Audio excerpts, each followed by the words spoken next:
Hello students. आज हम लोग आपके और 3 मार्क्स कवर करने की कोशिश कर रहे हैं। क्वेश्चन नंबर 23 एंड 24 जो बोर्ड एग्जाम में आता है, चैप्टर डी सॉल्यूशन में पूछा जाता है। उसके लिए मैं एक इतना बेसिक चीज करवाऊंगा, अगर वो आ गया तो मान लो ये दो में से एक सम तो आपको आएगा ही। अगर ध्यान से पढ़ लिया तो दोनों आ जाएंगे। तो देखते हैं और आगे बढ़ते हैं। पहला, ध्यान से समझना। आपको बैलेंस शीट दिया होता है, जनरली आपको बैलेंस शीट पता है, ये सब में नहीं दिया होगा, लेकिन थोड़ा समझने के लिए क्लियर करते हैं। बैलेंस शीट में से कौन सी आइटम है जो कैपिटल या करंट अकाउंट में जाता है, और कौन सी आइटम है जिसको हमको सेल करना पड़ता है या पे करना पड़ता है। क्योंकि हम बिजनेस बंद कर रहे हैं, शॉर्ट में रिवीजन करवा रहा हूं तो डिटेल में नहीं जाएंगे, लेकिन क्लियर सब होगा। देखते हैं। तो पहले कैपिटल। सर कैपिटल वो कैपिटल अकाउंट में ट्रांसफर होता है बाला पीडी। Second, general reserve. Sir general reserve partners में डिस्ट्रीब्यूट होता है, वो भी आपको पता है। पीएनएल अकाउंट क्रेडिट बैलेंस, ये क्रेडिट बैलेंस है, वो भी पार्टनर्स में डिस्ट्रीब्यूट होता है, आपको पता है। वर्कर एक्सीडेंट कंपनसेशन फंड अगर यूज नहीं हुआ तो डिस्ट्रीब्यूट हो जाएगा, आपको पता है। ये सब चीजें रिजर्व एंड कैपिटल पार्टनर्स में डिस्ट्रीब्यूट हो जाता है। अगर पीएनएल का डेबिट बैलेंस है तो ये जो डेबिट बैलेंस है वो भी डिस्ट्रीब्यूट होता है पार्टनर्स में, ये भी आपको पता है।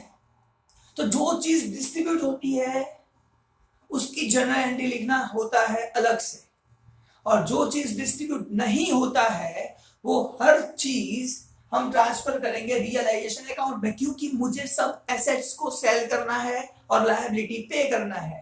तो हर एसेट और लायबिलिटी को ट्रांसफर करेंगे हम पहले रियलाइजेशन में और फिर करेंगे सेल। तो करना क्या है, क्रेडिटर्स मेरा लायबिलिटी है, ट्रांसफर होगा रियलाइजेशन अकाउंट में। अदर लायबिलिटीज जो भी है ट्रांसफर होगा रियलाइजेशन अकाउंट में। Reserve and capital transfer to capital account. अगर एसेट्स की बात करो तो एसेट्स ट्रांसफर होगी रियलाइजेशन में डेबिट साइड, क्योंकि मुझे उसे सेल करना है। तो जो पे करना है, जो सेल करना है, वो रियलाइजेशन में जाएगा। शॉर्ट में बता रहा हूं, डिटेल लेक्चर्स यूट्यूब पे अवेलेबल है। आगे बात कर रहे हैं नेक्स्ट। ये चैप्टर में ये सम्स में करना क्या है, जर्नल एंट्री लिखना है। जर्नल एंट्री लिखो, मार्क्स आपके। अब जर्नल एंट्री कैसे लिखेंगे वो इजीली बताने की कोशिश कर रहा हूं, एग्जाम्पल से बता रहे हैं। सपोज ये कैपिटल है, वो यहां जाएगा तो यहां पे तो हम बैलेंस लिखते हैं, तो बैलेंस का कोई जनरल एंट्री नहीं होता। जनरल रिजर्व ट्रांसफर करते हैं तो जनरल रिजर्व अगर यहां लिखा तो जनरल एंट्री लिखना है, तो क्या लिखेंगे, general reserve account debit to A capital account और to B capital account, capital oblique current लिखना है। Same way PNL account balance credit दिया है, यहां पे लिखना है पीएनएल अकाउंट।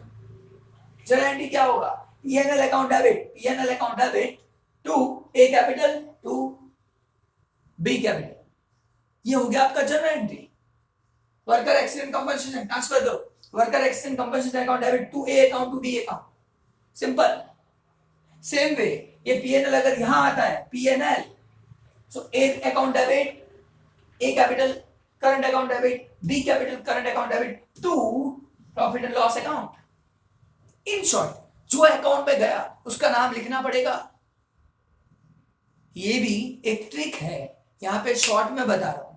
इन शॉर्ट आप बोल सकते हो ये सब debit to partners capital oblique current account, ये credit partners capital oblique current account debit. अच्छा, जो चीज रियलाइजेशन में जाएगा, सर नो प्रॉब्लम। अगर ये क्रेडिटर्स है, ये क्रेडिटर्स यहां से रियलाइजेशन में जाएंगे तो creditors account debit to realisation account. Other liability account debit to realisation account. अगर यहां पे कोई एसेट है रियलाइजेशन में जाएगा तो एसेट यहां लिखना है, realisation account debit to asset account. ये होगा आपका जनरल एंट्री। अब अगर आप एसेट सेल कर रहे हो तो ये जो एसेट आपने सेल किया, ये एसेट था वो आपने सेल किया, तो यहां पे लिखना पड़ेगा bank account debit to realisation account. Asset का नाम नहीं लिखना है, सेम वे आपने कोई लायबिलिटी पे किया तो उसको यहां लिखना है realisation account debit to bank account, cash और बैंक जो भी हो। इन शॉर्ट सिर्फ इतना अगर आ गया तो मान लो कि आपको 3 मार्क्स मिल गए सिर्फ जनरल एंट्री के। अब सम पे जा रहे हैं, टाइम वेस्ट नहीं कर रहे हैं, बोर्ड एग्जाम में जो आ चुका है वो सम नंबर 23-24 में आएगा। मार्च 18 का सम है। सम में क्या दिया है देखो ध्यान से, क्योंकि ये अलग टाइप का है। यहां पे लिखा है इनकम टैक्स लायबिलिटी 35,000। अब इनकम टैक्स लायबिलिटी है नहीं, अराइज हुआ। अनरिकॉर्डेड मशीन रियलाइज 25,000, मशीन है नहीं, रियलाइज हुआ। Mrs lawn, Shrimati lawn 40,000 accepted by partners, partner ने बोला मैं दे दूंगा, चिंता मत करो। तो बात है ये 3 चीजें हैं जो हमारे पास, ये 2 जो है वो बैलेंस शीट में नहीं है। इसका मतलब हमारी लायबिलिटी नहीं है, एसेट भी नहीं है, लेकिन मिला। तो क्या करोगे, एकदम simple logic sir. Realisation account debit में हम एक्सपेंस लेते हैं, क्रेडिट में इनकम दिखा रहे हैं, तो सेम यहां करेंगे। इनकम टैक्स लायबिलिटी 35,000 पे करना पड़ा, एक्सपेंस है debit side, realisation account debit to bank account. Same way unrecorded machine realise 25,000 रुपए मिले, तो 25,000 मिले तो इनकम है, क्रेडिट साइड लिखो bank account debit to realisation account. ये जनरल एंट्री लिखने के मार्क्स है, 3 मार्क्स किसके हैं, जनरल एंट्री के, तो जनरल एंट्री लिखना है। श्रीमती लोन, अब समझो श्रीमती लोन यानी लायबिलिटी है, वो लायबिलिटी ट्रांसफर होता है रियलाइजेशन में, तो वो लायबिलिटी रियलाइजेशन में पहले ट्रांसफर हुआ 40,000। Shrimati loan account debit 40,000 to realisation account 40,000। फिर ये लायबिलिटी पे करने वाला है partner, so realisation account debit to partner capital public current 40,000।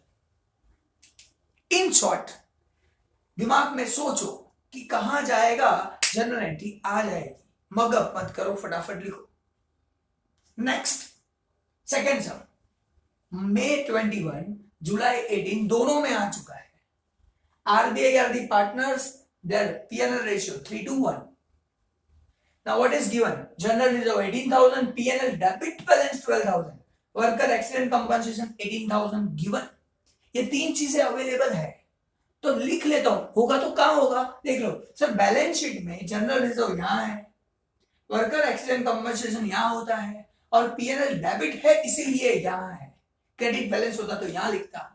अब बात आती है सर ये दोनों चीजें डिस्ट्रीब्यूट होती है पार्टनर्स में, तो क्रॉस डिस्ट्रीब्यूशन हो गया, 3:1 रेशियो में डिस्ट्रीब्यूट 9,000 6,000 3,000। अब लिखना है journal entry, general reserve account debit to RBI capital public current account, worker accident compensation fund account debit to RBI capital public current account. काम खत्म, जनरल एंट्री एक हो गई।